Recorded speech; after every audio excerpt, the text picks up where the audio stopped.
কি মনে হচ্ছে শত চেষ্টার পর ফাইনালি আমাদের দেশটা স্বাধীন হলো, তাই না? দাঁড়ান, স্বাধীনতার কিছু বিরল চিত্র দেখিয়ে আসি আপনাদের। এই যদি হয় আমাদের স্বাধীন দেশের চিত্র, তাহলে ভাবতে পারছেন স্বাধীনতা কত বেশি সুন্দর। স্বাধীনতায় এক সমাজ যখন ব্যস্ত ছিল আনন্দ মিছিল নিয়ে, তখন অন্য সমাজ ব্যস্ত ছিল ছিনতাই নামক ধ্বংস মিছিল নিয়ে।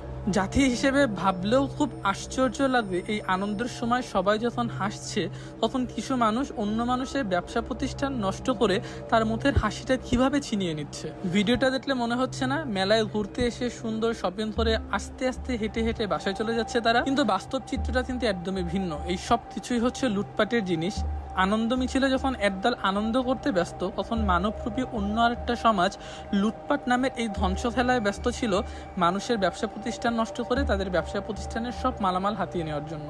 ভাই, নিজের মনুষ্যত্ববোধ যতদিন স্বাধীন না হবে, দেশ ততদিন স্বাধীন হবে না। স্বাধীনতার রূপ যদি